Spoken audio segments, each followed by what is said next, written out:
रतन और टाटा, एक नाम और एक ब्रांड, लेकिन दोनों का रिश्ता ऐसा कि दोनों की पहचान एक दूसरे में खो गई। लोग ना रतन के बिना टाटा को जानते हैं और ना टाटा के बिना रतन को। लेकिन आपको जानकर हैरानी होगी, रतन टाटा असल टाटा परिवार के सदस्य नहीं थे। भाग्य का खेल कहें या कुछ और, लेकिन रतन ही टाटा परिवार के असल उत्तराधिकारी बन गए। रतन टाटा के पिता का नाम नवल टाटा था, जो टाटा परिवार में गोद लिए गए थे। नवल का जन्म एक सामान्य पारसी परिवार में हुआ था, लेकिन उनका टाटा परिवार से कोई रिश्ता नहीं था। नवल जब 4 साल के थे तभी उनके पिता का देहांत हो गया था। गरीबी की वजह से उनका दाखिला नवसारी के एक पारसी अनाथालय में करवा दिया गया, जहां उनकी पढ़ाई लिखाई हो रही थी। एक गरीब अनाथ बच्चे नवल की किस्मत ने यहीं से बदलना शुरू कर दिया। दरअसल जिस पारसी अनाथालय में नवल भर्ती थे, वहां की कर्ता धर्ताओं में एक थी नवाजबाई टाटा।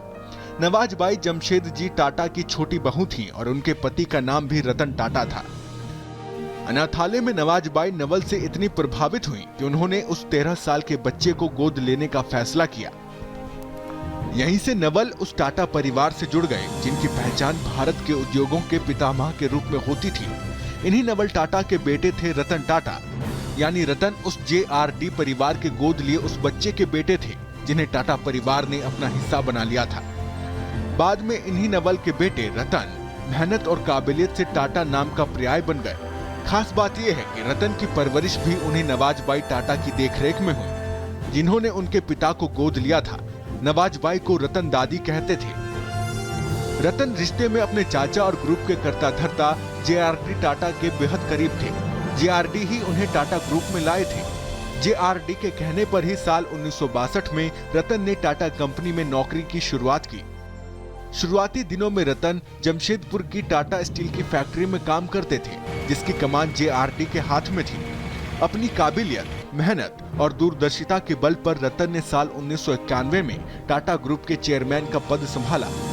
करीब 2 दशक तक इस पद पर रहने के बाद उन्होंने साल 2012 में रिटायरमेंट ले लिया।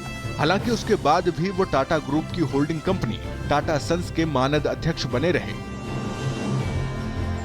Bureau report, Republic Bharat.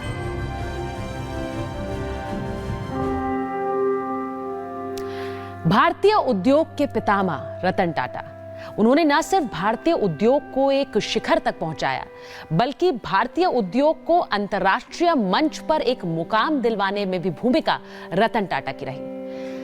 प्रधानमंत्री नरेंद्र मोदी के साथ उनका एक खास रिश्ता था और उद्योग में उसके विस्तार में जब भी अड़चने रही तो प्रधानमंत्री नरेंद्र मोदी सामने आकर उनके साथ उन अड़चनों को दूर करने में योगदान देते रहे। इस रिश्ते में भी एक खासियत थी। एक रिपोर्ट देखिए।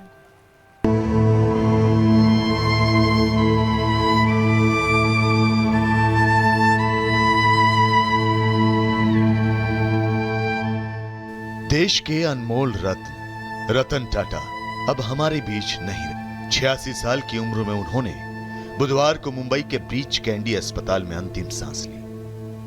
उनके निधन पर पूरे देश की आंखें नम हैं, क्योंकि देशवासियों ने देश के सबसे अनमोल रतन टाटा को खो दिया। बीमारी से जूझ रहे उद्योग जगत के सबसे नायाब रत्न यानी रतन टाटा ने बुधवार शाम को मुंबई में अंतिम सांस ली। अपनी सादगी और सरल स्वभाव की वजह से जाने जाने वाले रतन टाटा का भारत को 5वीं बड़ी अर्थव्यवस्था बनाने में जितना योगदान है, शायद ही इतना योगदान किसी और का हो।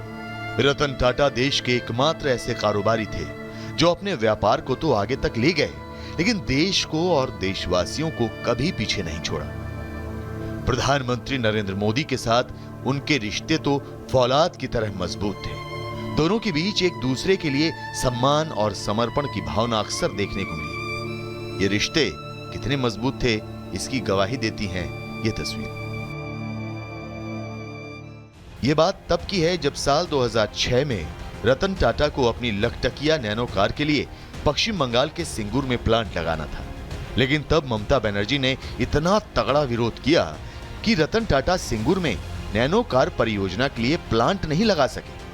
तब गुजरात के मुख्यमंत्री रहते हुए नरेंद्र मोदी ने रतन टाटा का साथ दिया।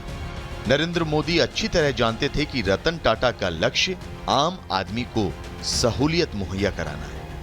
मोदी जानते थे कि रतन टाटा चाहते हैं कि देश का आम नागरिक भी कार में चले, और इसीलिए नरेंद्र मोदी ने बतौर गुजरात के मुख्यमंत्री रतन टाटा को गुजरात में नैनो कार के लिए फैक्ट्री लगाने के लिए जमीन दे दी। नतीजा ये हुआ कि रतन टाटा ने 3 अक्टूबर 2008 को नैनो प्रोजेक्ट को सिंगुर से गुजरात के साणंद ले जाने का फैसला किया और वहां फैक्ट्री लगाकर 1 लाख रुपए की सस्ती नैनो कार बनाकर आम आदमी के सपनों को पंख लगा दिए। यहीं से एक नए रिश्ते की शुरुआत हुई। इसके बाद कई बार रतन टाटा और नरेंद्र मोदी एक दूसरे से मिले तो रिश्तों की गर्माहट देखने को मिली और देश को नई ऊंचाइयों तक ले जाने की ललक दोनों में दिखी। 5 साल पहले नरेंद्र मोदी के साथ रतन टाटा जब काशी आए थे, तब भी उन्होंने वाराणसी के सुंदरपुर में भाभा कैंसर हॉस्पिटल और मदन मोहन मालवीय कैंसर सेंटर की सौगात देकर गरीब और मिडिल क्लास को बड़ी राहत पहुंचाई थी। वो ऐसी शख्सियत थे जो आम आदमी के लिए जीते थे, दान पुण्य करते थे और उनका लक्ष्य था दुनिया में सबसे ऊंचा झंडा भारत का हो, सबसे बड़ा नाम भारत का हो और भारत में कोई गरीब न रहे। और इसीलिए जैसे ही रतन टाटा के निधन की खबर सामने आई, भारत के कोने कोने में शोक की लहर दौड़ गई।